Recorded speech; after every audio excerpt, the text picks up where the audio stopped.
And we are live. Hi, and thank you for joining us here at the Southeast Regional Library for our latest author hangout. I'm Robin Salthouse, Adult Services Supervisor at the Southeast Regional Library in Gilbert, Arizona. Our library is part of the Maricopa County Library District.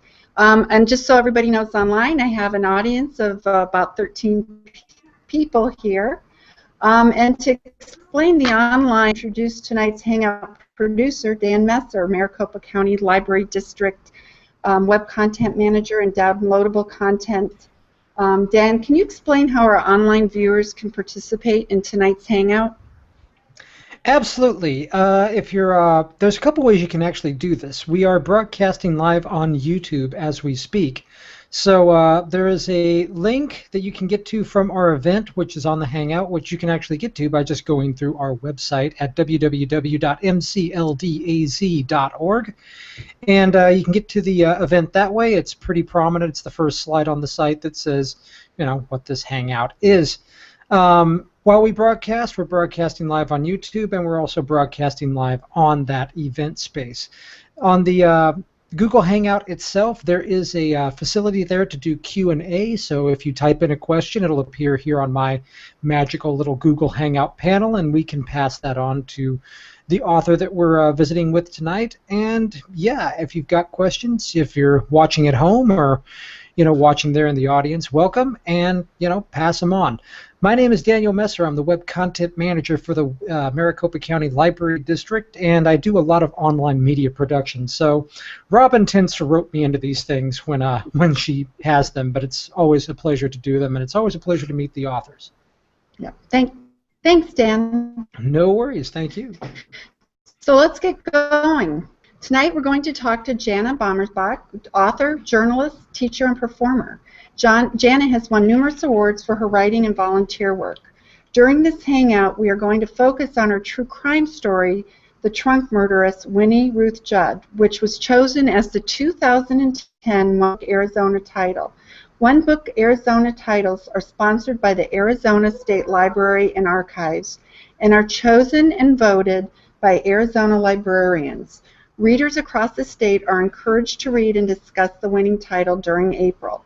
And after or during tonight's program, you can learn more about Jana through her Facebook page or her website at janabommersbach.com.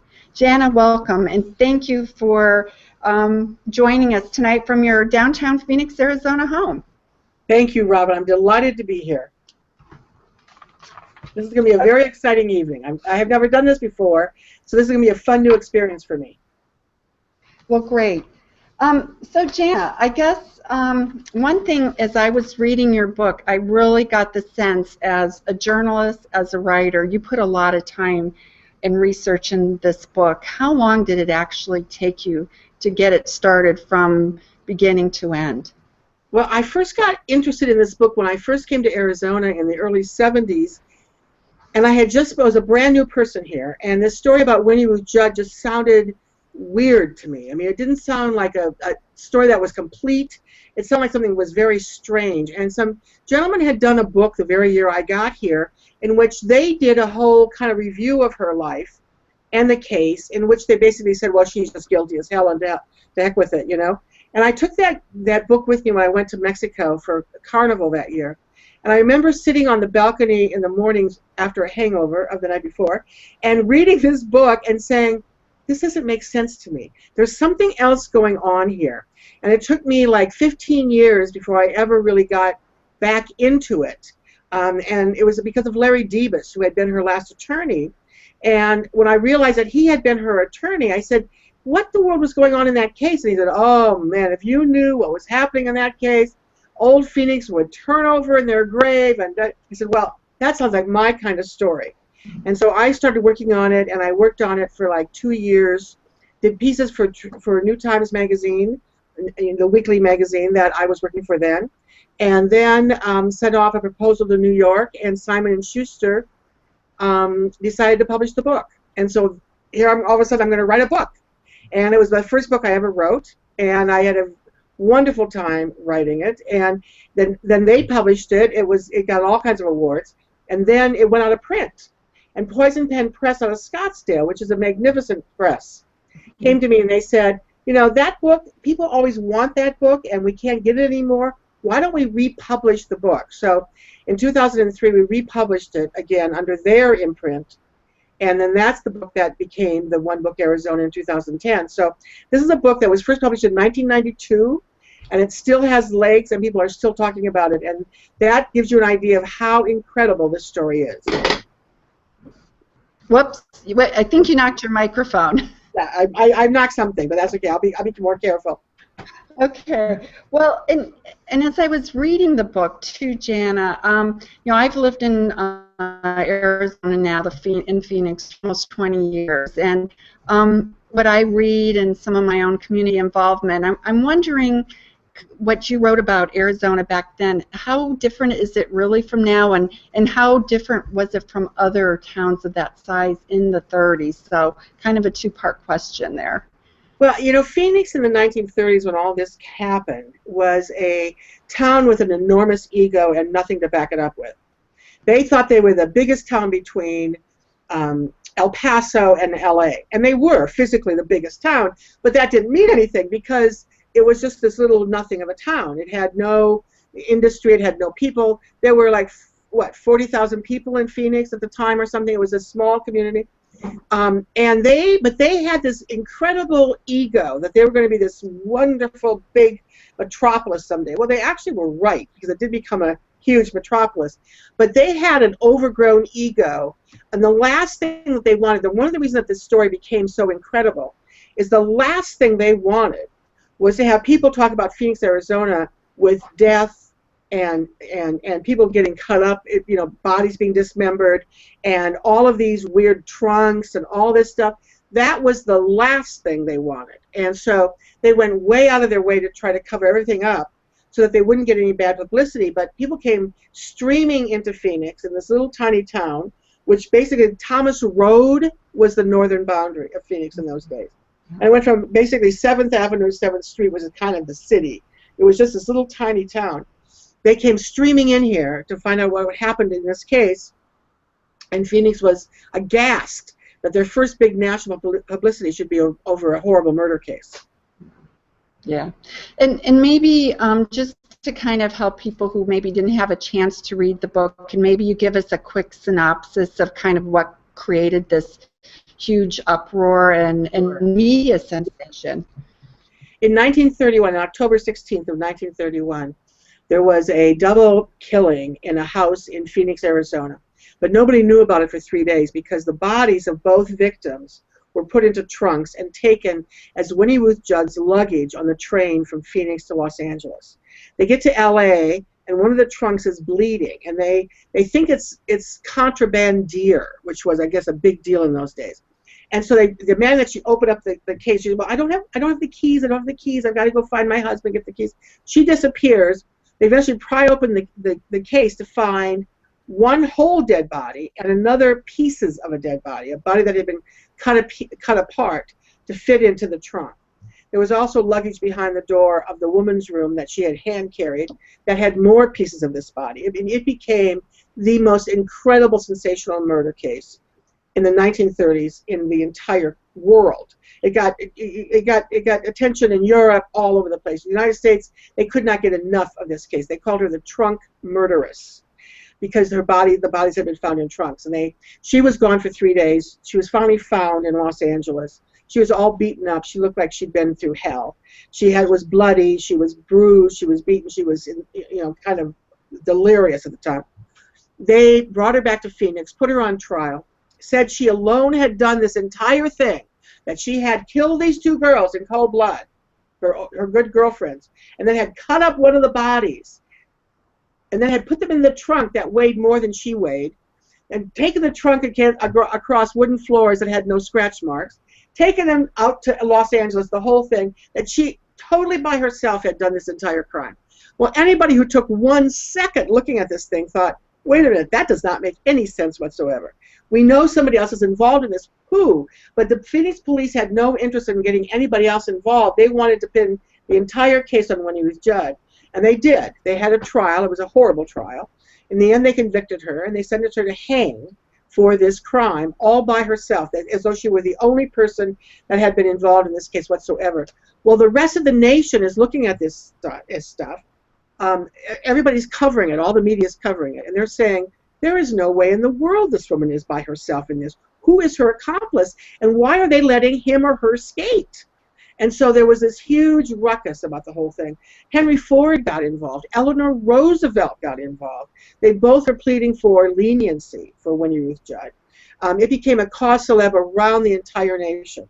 And when they sentenced her to hang, there was this horrible outcry, including from a majority of the Arizona legislature that begged the court for mercy for her, saying, you cannot kill this woman before you know who else was involved in this crime. Otherwise, the other person will go skate free and all the thing will be on her head. And so there was this enormous thing going on.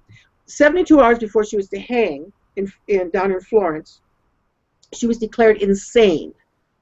And she was sent off to the state hospital at 24th Street in Van Buren in Phoenix, where we still have the state hospital. It was one of the first institutions the state of Arizona had ever created. It had prisons and it had a state hospital. It had no orphanages. It had no old folks' homes. It had no place for people who had dementia or Alzheimer's or people who needed care beyond a family. All those people were sent to the state hospital as the dumping ground for the entire state of Arizona. She went there and spent almost 40 years of her life at the state hospital before she was finally freed. Yeah. And you know, the thing that you mention, and of course you report through the book, is that Winnie Ruth physically was a very petite and frail woman, and it boggles the mind, as you mentioned, how somebody of that stature could have done what happened to those bodies. She was about 5 foot. In fact, I got a great picture of her and I together. Here's a picture of her and I together, right after the book is published, and she's come over to my house to visit. Can you all see that clearly? She's 5'2". She weighed, at that point, like 110 pounds. The trunk weighed 65 pounds or 70 pounds empty. There was no physical way she could have ever lifted the trunk, to say nothing of taking it across hardwood floors. And the interesting thing about Winnie Ruth Judd is that where the murders happened, or where the killings happened, right down the street from where we are at this very minute, where I am at this very minute, I live like 5 blocks from the death house. I live in a house built in the exact same time as the death house.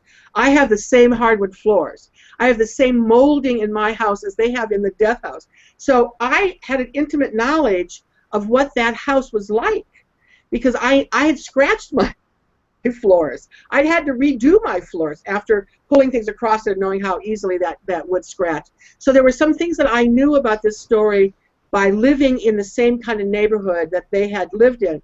And if you see her here, you see her with my original book. And she had come over, it was Halloween time, and she came over in a costume to show me her costume. But that is what she looked like at the time when the book was written. She was then 88 years old. She had white hair. She had the sweetest little face. This was not a woman that you would ever in your life think could have done anything as awful as kill somebody. And she certainly never cut up any bodies. And so getting to know her led me on far beyond where I thought I would ever go in this story. Because once you knew her, you knew that this story was not true. Yeah, and getting to know her wasn't easy. No. It took some doing. It took some doing. When I first confronted Debus, who was a friend of mine, Larry Debus, and I don't know if you know who Larry Debus is, but he's like central casting for a defense attorney. He was very tall, very handsome, very debonair. He always got his clients off. Glenn Campbell asked him to be his attorney when Glenn Campbell got into trouble in the last 10 years. Anyway, Debus has been an attorney of that stature for decades. And he had handled the Winnie Ruth Judd case. And when he first told me about this, and I said, wait a minute, tell me about this, what happened really, da-da-da-da. And I said, Debus, you've got to get me an interview with her. And he said, oh, I'll get you an interview, kind of swaggery like, right? For the next 3 years, every 6 months, I would call. And in language I would never repeat because my mother would wash out my mouth with soap, I said, Debus, you have got to give me this interview.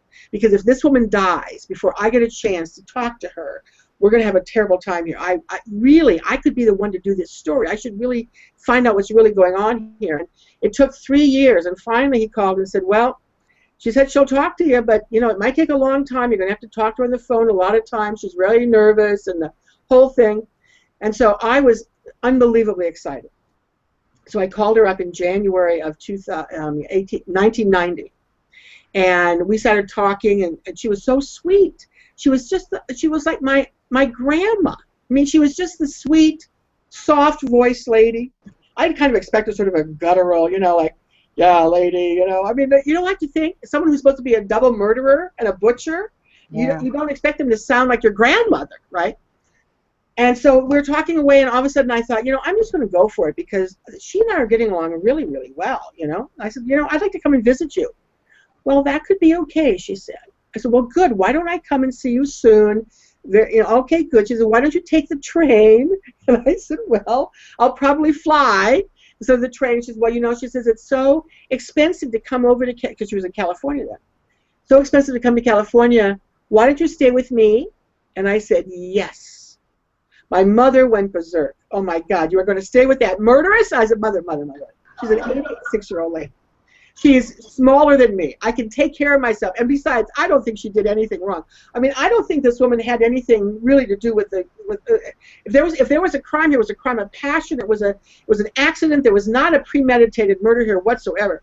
So I go over, and the man I was dating at the time said to me, okay, all I want to say is that I will accept no trunks when you come home. If you are sent home in a trunk, I am not claiming your body. So, I mean, everybody was making big jokes about this, right? I didn't have a care in the world. I mean, I had no concern that this woman was going to be dangerous, and she wasn't at all. She was as sweet and darling as she could be, and I spent the weekend with her, and it started a long relationship and a long investigation that turned into this book, and we stayed friends up until her death. Right. And I guess, you know, it was just kind of a crazy time. You don't print, it was paint a crazy, pretty picture. Yeah. It was a crazy time. But go ahead. Oh, well, I Go was ahead, just going to darling. say, yeah, I was just going to say for single women, especially at that time of history, and probably maybe especially for Arizona, I don't know if you can comment on that. I mean, Oh, sure. it seemed like Winnie and her friends were always just on the edge. Absolutely. Winnie Ruth Judd actually was a married woman, but her husband was a drug addict who was over in California, and he was trying to find a job, and so she was really on her own. And so she hooked up with these two women, women who would eventually die, who were all three single women, basically, making their own way in the world. And it was not a good time for a woman to make her way in the world. You were expected to marry, to have children, to keep everyone in order. Divorce was a testament that somebody was not doing their part. It was normally the woman's fault. Women were not expected to work outside the home. There were very few professions that allowed women to work outside the home. If they did, they worked for very piddly wages. I mean, it was not, the whole idea was that you were supposed to be raised by a mother and father and go from your father's house to your husband's house. That was the rule. You wore gloves, you wore hats to go outside. There was a very strict rules about society in those days. And here these three girls were making it on their own, and they were, you know, they were doing the best they can. And people look at them and say, well, they had parties and they had men over and they drank beer and they drank whiskey and stuff. And, well, yeah, that's, you know, sometimes those guys brought them steaks and food and a radio and stuff, and they were friends. They say, well, they were prostitutes. They were not prostitutes. One of these girls was so ill, she was in pajamas the whole time, only because she never got out of bed because she was so ill. She had tuberculosis and was dying of tuberculosis. The other was a nurse. Winnie Ruth Judd was a medical secretary. And this was a way of them of making their way through. And there was never an attempt for them to be mean or to be awful women. They were just three girls trying to make it the best they could. And into this scenario comes this incredibly handsome young man whose name was Jack Halloran, who was a prominent man in town, married, family, the whole thing. And he decided to become sort of the major domino in their life, and it was over him that the fights started and the jealousy started, and it was because of that things got out of hand. So do you think that night and as I'm reading at the end of the book, it kind of seems to go back and forth.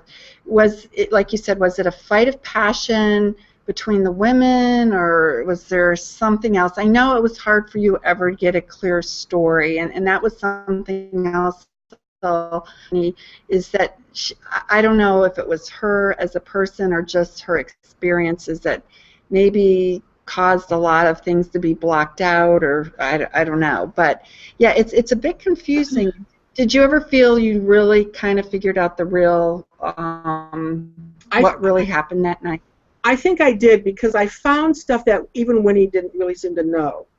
What I discovered is that there was indeed this fight between the girls over Jack Halloran. There was a fight with them, that they fought, and one of them got shot. Sammy got shot in this fight when she was on the floor grappling with Winnie Ruth Judd. This was definitely was completely a thing of self-defense. They were fighting over a gun, and the gun went off. Right. The other girl, but the other girl is Anne Leroy, and she's the one who was not dismembered. She's the one who was shot point blank in the side of the head. She's the one who they tried her case on. Winnie Ruth Judd was only tried on the case of Anne Leroy, not the case of the girl who was cut up, because, as Deba said, if you had to try her on the case that was cut up, you'd have to explain how this girl could have cut up that body, and right. She could not have cut up that body. It was professionally dissected, is what it was done.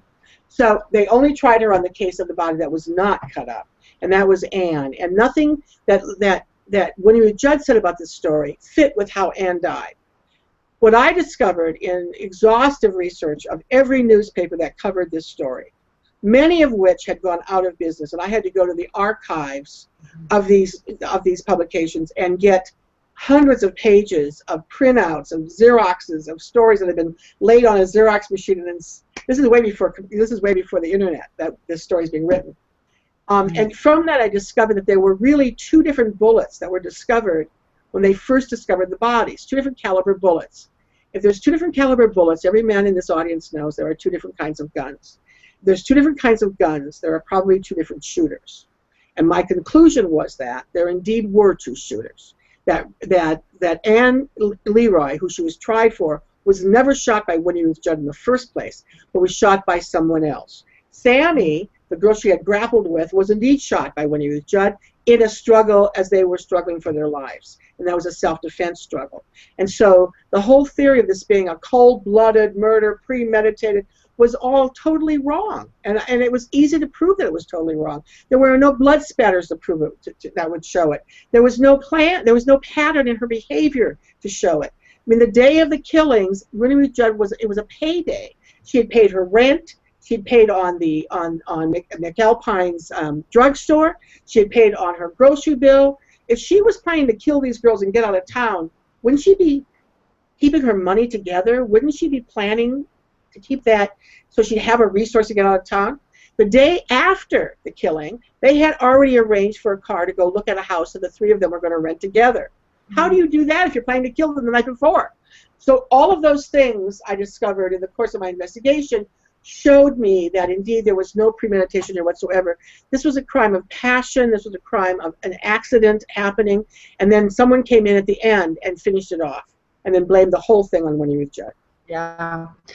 Yeah, and so, again, talking about the times, it seemed like some powerful people wanted to keep several mouths shut, one being Miss Leroy and, also Miss Judd. Right. So, yes, without question. In fact, the most potent one of all that is J.R. McFadden was the sheriff of Maricopa County in those days. He is the only hero in this entire story. Now, I know it's difficult to think of the sheriff of Maricopa County being a hero, but back in 1932, this guy was. This is the one person who wanted to know the truth. And his daughter, I interviewed his daughter, who is now an 89-year-old lady when I interviewed her all these years later, who said, my father said to us, Winnie Ruth Judd did not kill those women in cold blood. This whole thing is a setup, and I want you to keep yourself safe. People want me to shut up. They want me not to say any of this stuff, and they have threatened my family. So I'm going to give you each a gun, he said to the two daughters. And when I close your bedroom door at night, you keep that door closed. And if anyone opens that door in the night, you start shooting, because it will not be me. It'll be someone here to kill you because of Winnie Ruth Judd. Wow. Now, that I thought was an astonishing revelation. In fact, that sheriff did go to bat for her. He indeed lost his entire career. He died a pauper years later, and his daughter still tells that story, or told that story to me, sitting there with tears in her eyes, as I was crying too, listening to this incredible story of what the one person who had tried to be honest about Winnie Ruth Judd, what happened to him.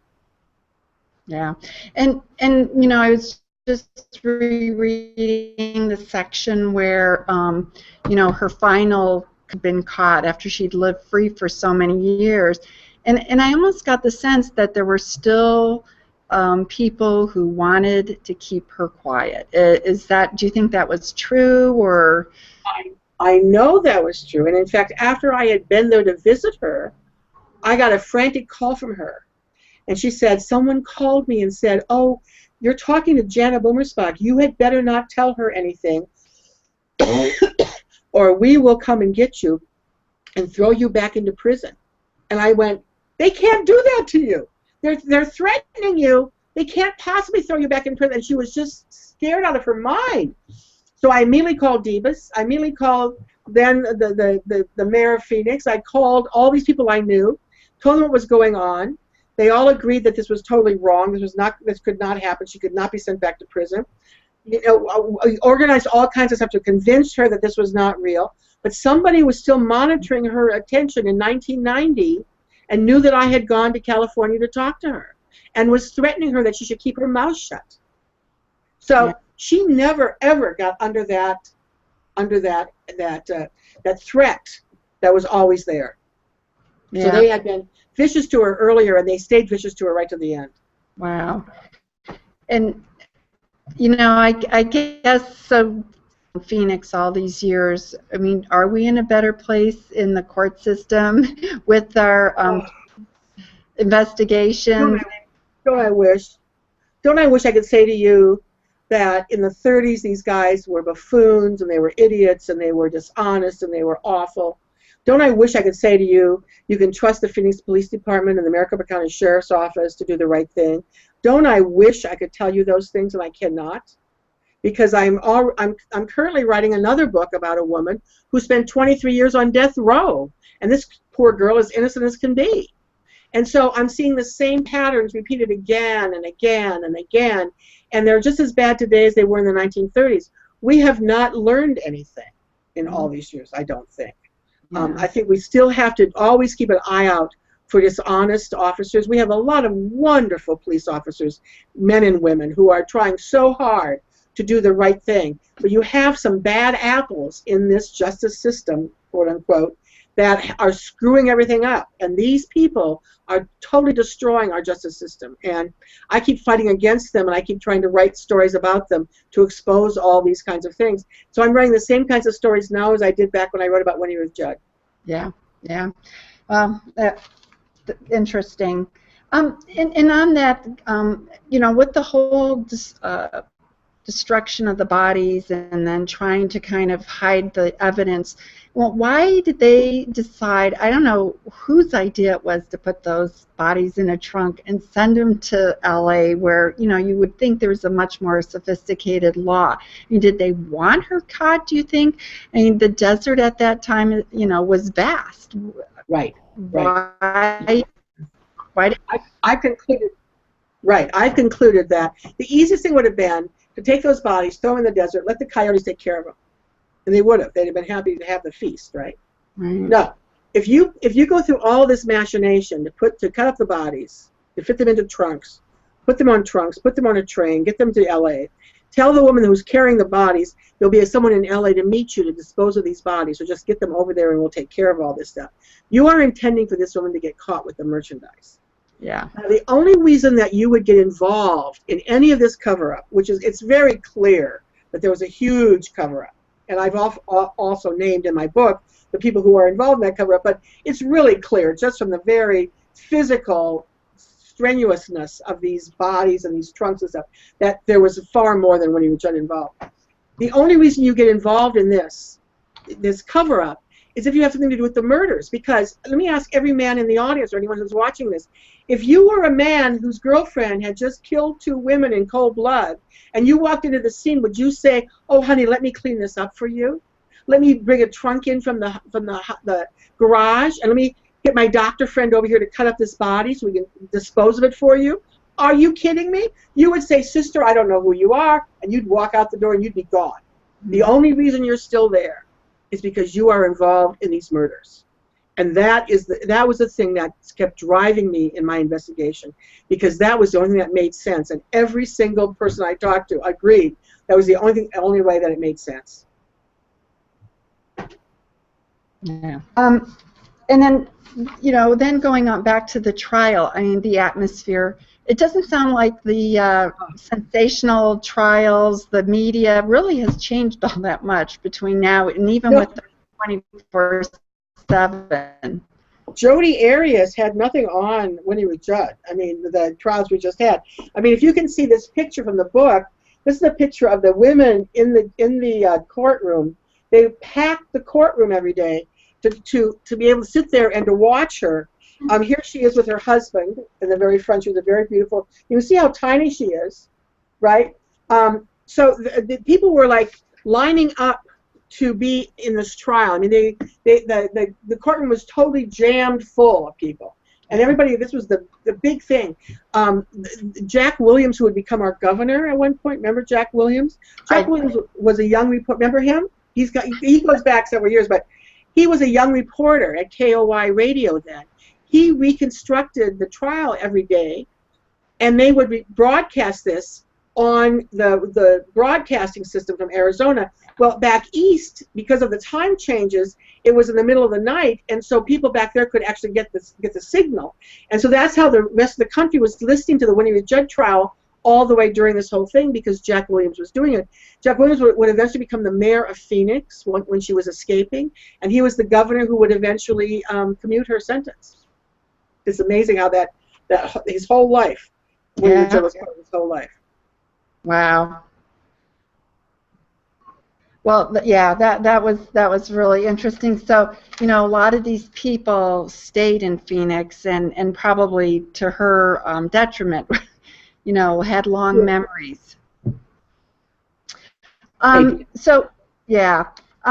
So, can you maybe talk about some things that we didn't learn in the book about her life outside of prison? Apparently, she was a great escape artist, and I kind of liked your reference that. And I know one person in the audience mentioned he was babysitting one night when she. You're kind of breaking up a little bit. Did you hear? Sorry. So right. So again, her escapes was. Could you? Her escape. Yeah. Sure.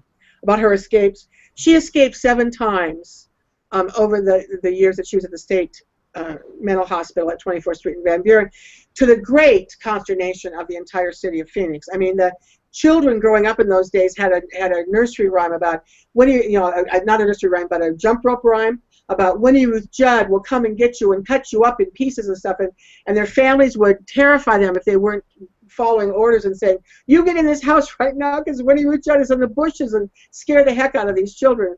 My friends who grew up here tell me these stories of things that happened to them. She escaped 7 times. And the newspaper said at one point said, if you need to build a dungeon to hold this woman, you build a dungeon, because we're tired of Winnie Ruth Judd escaping. This little tiny woman kept escaping, and that was one of the things that I was really interested in when I first got to know her.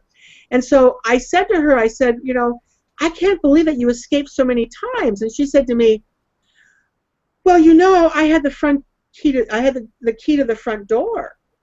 And I said, you did? And she says, I did. And in fact, before she died, she gave it to me. So this is the key to the front door of the state hospital in Phoenix, Arizona. It works to this day. And Winnie Ruth Judd gave it to me, and I told her, now when they send me to the state hospital, I can escape too. So I adore this key. I wear it as a necklace around my neck a lot because I just love this key. And it's a great big key. It says Arizona State. It's on it. It says Arizona State Hospital. Do not duplicate number 634.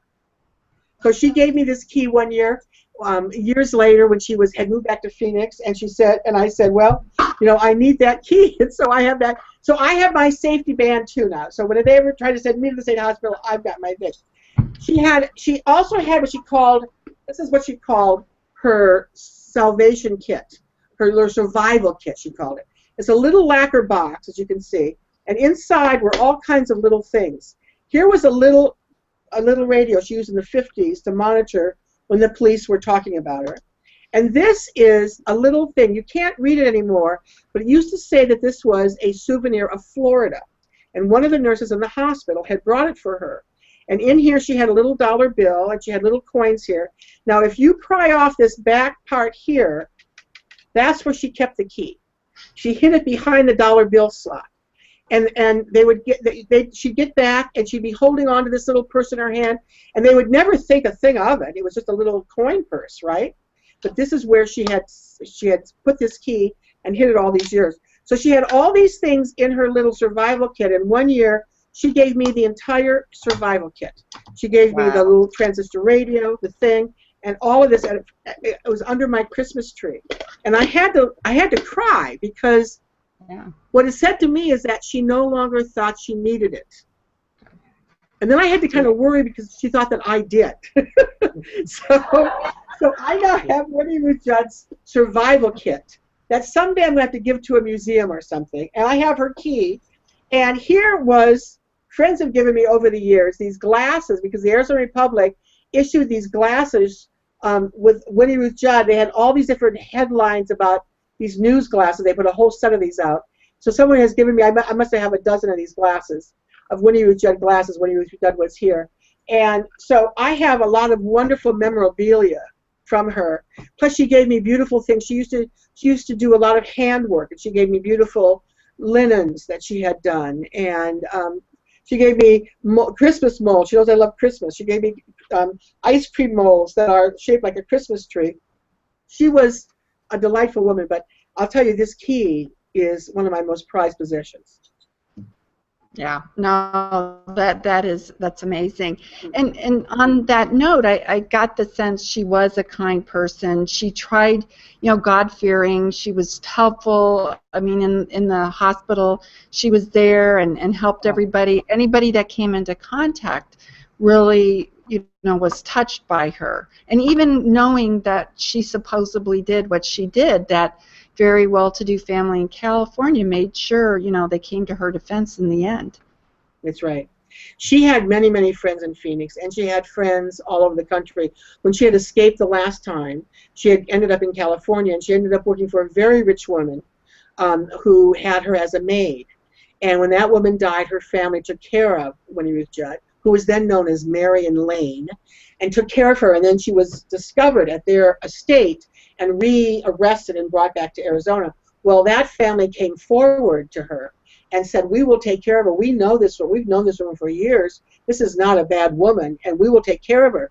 And one of the stipulations of her release from prison was that she could never be a burden on the taxpayers of Arizona. So she could never collect any money or Social Security or anything like that. And the family in California swore, and they upheld this, that they would pay for her living expenses for the rest of her life, and they did. So they were a wonderful family. They were very, so that gives you another idea. People who got to know her, you know, were very touched by her. Right, right. Well, and you know, I don't know, Dan, do we have any questions from? We certainly do. We have a couple. They're more like comments here from Barbara Massey, who's watching in, I believe, and I'll just read them out here. Maybe Jenna can comment on them. She says, "I read your book dressed in PJs and was pleasantly surprised that the girls had a pajama party. I finished the book recently, and I'm so surprised that women were simply treated as nobodies." True. That was very true. It was, and that wasn't new in the 1930s to Phoenix, Arizona. That was going all the way back from the very, very beginning. women have been ignored in history.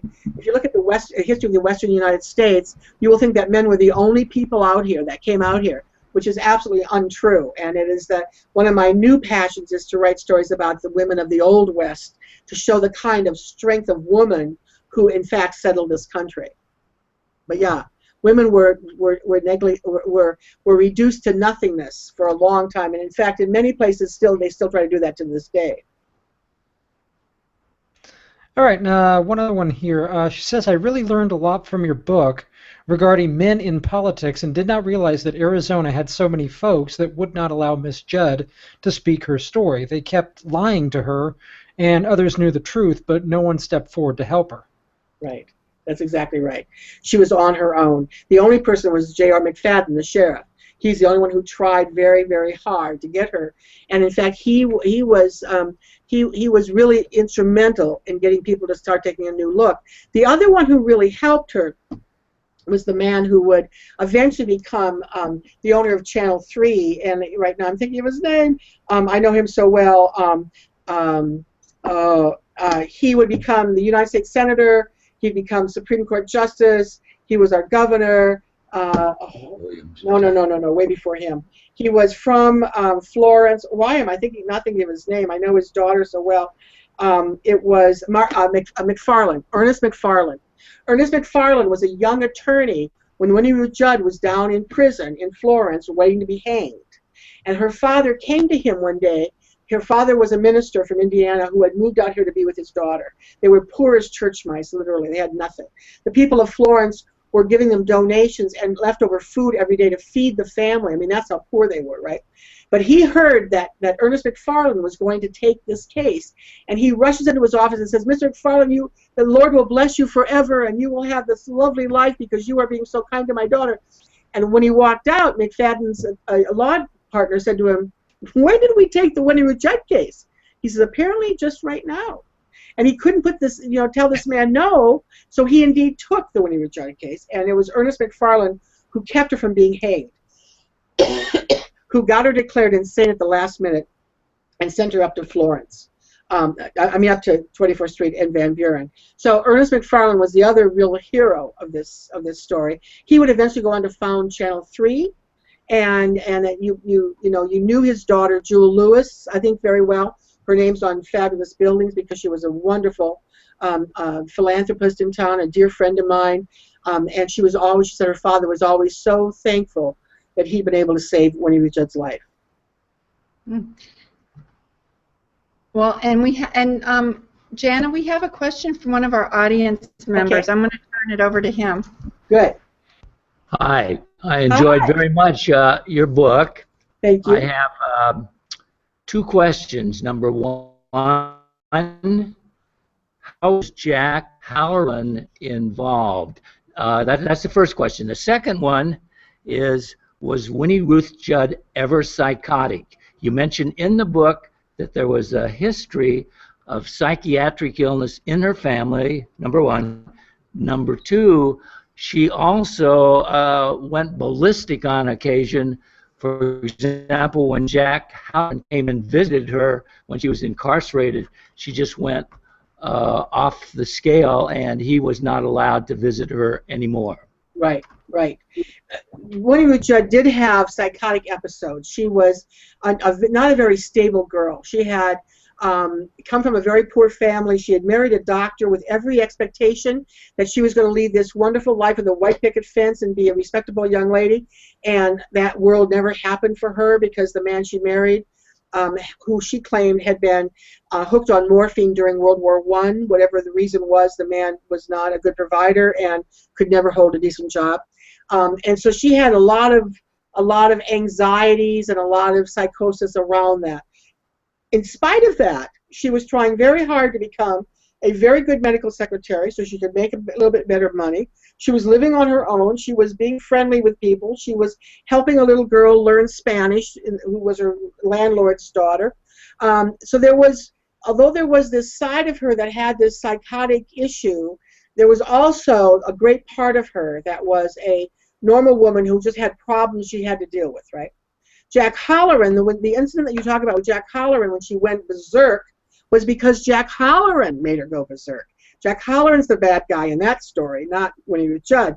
He would come to the state prison and he would taunt her. And he would come to the dances on Saturday night. And I heard this from nurses at the hospital, people who had been there and saw it. He would come out and he would taunt her like, sort of like, well, you're here paying for my sins, and look at you, and I'm free, and you're not. And I mean, just being an absolute horrible man.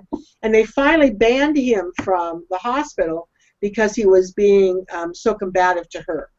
So there were very many times when she was very, very upset with him. She'd been in love with this man, and he had totally betrayed her, and I don't think she ever got over that. He had been involved with all three girls as friends.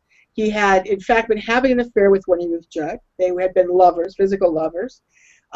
This was a great sin for her, that she was having an affair outside of her marriage.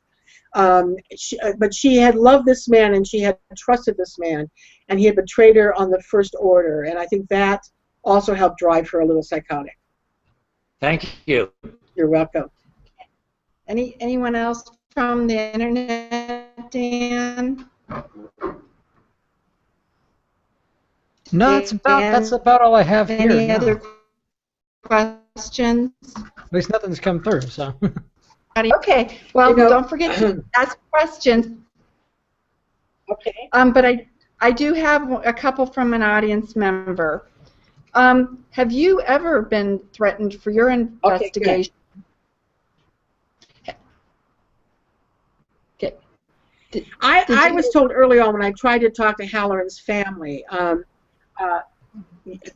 early on when I tried to talk to Halloran's family about this whole case, I was told, you better be careful or we're going to sue you. You know, I mean, people say that, right? And I'm a very careful reporter. I don't get sued because you can't find anything to sue me for because I'm very careful. I actually got to know members of his family in a very serendipitous way later, and they all said that they said, oh, you should see in our family how split we are over your book. Half of us love it and half of them hate it. So I had never really been threatened like that. I did know that she had been threatened, and that made me really angry. And if you ever want to get a reporter totally committed to a story, threaten the person who's talking to them, and they will go to bat with them forever, because it was like waving a red flag in front of a bull. I mean, I was like, you are not going to destroy this woman anymore. And so my desire to protect her and to be sure that she had a chance to tell her story, whatever that story would be, became even more pronounced after they threatened her. Yeah. And another question from the audience. Got another question here. Oh, go ahead. You go first, Dan. Okay. Okay, just another one from Barbara Massey. She wanted to thank you for speaking to us, and she's looking forward to more books for you from you. You said you had another book coming out. Do you have any idea when that's gonna be available, or when it'll be done? I do. In fact, that book is going to be published in early October by Poison Pen Press, and I can show you a mock-up of the cover. Can you see this? It's called Cattle Kate, a novel. It's a story about the only woman ever hanged in the nation as a cattle rustler. And for a century, they said she was a dirty cattle rustler and a filthy whore. And she was rangeland justice, that this girl was strung up by prominent cattlemen in Wyoming Territory in 1889. Well, that's all a lie. She was not a cattle rustler, and she was not a whore, and they murdered her, and they got away with it by sullying her entire reputation. And this is the 125th anniversary of her murder. And so my book is a historical novel that lets her tell her own life story and helps set the record straight. So that's going to come out in October. And if any of you want to come on October 15th to Poison Pen Bookstore in Scottsdale, we're having the launch the Cattle Kate book at 7 o'clock, and I would love to see any of you there. And if you come, please tell me that you were here for the video program on Winnie Ruth Judd. I'd love to see you. Okay, yeah, great. Thanks for mentioning that. I've got a couple more questions here. Did Winnie ever talk to you or show you the dolls that she made? Apparently in the Raggedy Ann type dolls, because one of the members actually has one of them. You do? Oh my God. Well, I saw not the dolls themselves, but all the clothes she made, because she won ribbons at the state fair for for the beautiful doll clothes. And I have photographs somewhere of all these clothes. We put them up out on the back of her couch and stuff, and she had made these gorgeous doll clothes. And I saw that, but I've never seen one of the dolls. Oh my God, I'd love to see that. Well, they'll have to come meet you at Poison Pen in October with it. Please, bring the doll, would you please? Oh, that would be so fabulous. That would be so fabulous. All right, and now, go ahead. Well, okay, and I was just going to turn the camera over. We've got another audience member that wants to talk to you and ask you a question. Good. Yeah, I have two questions. Okay. Did you ever ask Winnie, did you do this? And also, did she take the trunk to the station? Did she get the trunk to the station? Yes, I asked her. When I first met her, I said, history says that you did these things. You did this, this, this, and this. Did you do this? Did you do this? Did you do this? Did you do this? And she just kept sitting there, and she kept shaking her head, no, no, no, no, I did not do any. Well, why would they say you did this? So, and then she would go into these long, these long things, but she didn't want to talk about, she really didn't want to talk about the actual killings. She kept saying, it'll kill me, my heart won't stand it if I talk about those things. But I would ask her these direct questions, and she would just keep shaking her head, no, no, no, no, no. She had the trunks taken to the station. She hired her landlord and his son on a Sunday afternoon, promised them $1 to go to take these trunks to the station. She had tried to have a delivery station. Somebody had called a delivery service to deliver them, and they were too heavy. And so she was having these guys help her. They got to the station, and they were overweight. So she went and asked for the $1 back that she had promised to give them and said, I'll give them to you when I come back. And she said that they were, my husband's medical books are in there. That's why it's so heavy. Da, da, da, da. So, yeah, so she was, she had hand luggage that had pieces of those bodies in that hand luggage, too. So it was a pretty gruesome scene. Okay, thank you. Yeah. Thank And you. then I've got, I think, one more question, or is there any other? Okay, I've got one more question, and then we'll kind of start winding down. Did Winnie really feel she was unfairly punished, and was she bitter about everything she went through and paying for this crime? The thing that was so astonishing to me is that I expected to find a victim of 40 years of injustice when I met Winnie Ruth Judd, and I did not find that. I found a woman who was very angry at what they had done to her in the state hospital, that they had kept her in the state hospital all those years when they knew darn well that she was not insane, and they knew darn well she was not guilty of these crimes. But she was not a bitter woman. I mean, this is a woman who laughed, who had these great, I mean, look at this face. Look at the face of Winnie Ruth Judd, and then tell me if that looks like a bitter woman to you. She's sitting in my living room, and she's sitting there in a Halloween costume, and she's got this sweet little smile on her face. I mean, this is how she was. She loved to laugh. She loved to go out to eat dinner. She loved to go to Chili's and have an awesome blossom. That was one of her favorite dishes. She loved a Mongolian beef at the Chinese store. She was always planning parties, always. In fact, the last time I talked to her was 3 days before she died. I had been sick. I was homesick. I was on Channel 3 then, and I was at homesick, and she called me to be sure that I was okay. I hear you're sick. What's the matter? Are you okay? Do you need anything? Should we bring you some soup? She was just that kind of a person, right? And then 3 days later, she died. So I mean, I always thought that I always felt so sweet that the last communication I had with her was she was concerned about me, and I thought that was a very sweet thing. Yeah, yeah. Well, certainly an incredible story, and I just want to plug your children's book. Thank you. My squirrel story. You'll love. Oh, this is if you have any grandchildren, this is a darling story. It's a true story based in my parents' backyard in North Dakota, and I had more fun with that squirrel story. I love that book. I love that book. Thank you very much for mentioning that. Well, but I don't just write about true crime. I write about squirrels. Yeah. No, it is cute, and I love, for those teachers watching, it's got a great compendium with the kind of questions and activities. It's really a good, anybody that wants to have a whole, you know, educational part of it too. And then, and we have this at our library, Southeast Regional Library, Maricopa County Library District. You can get that. And of course, we have copies of The Trunk Murderess, and I'm sure we'll have to get Poison Pen to get us some of the new book coming out in October. Thank you. So, Dan, anything else before we close out tonight? No, I think I'm good here. I don't have any other questions sitting on the sitting in the hopper. So thank you for not only letting me produce your event here, but thank you, Jana, for visiting us here online. And thank you very much. I thought this is a wonderful thing. I mean, and more authors, every author would want to do this, I will tell you, because it's a lovely thing that you can broadcast, and people can be all over the valley and seeing it. And I'm so pleased that so many people came out to see it, and I hope that people tune in on the internet to watch it, and I thank you so much for this opportunity. Thank you, Jan. And just for anyone that might have been catching this late or want to catch up on the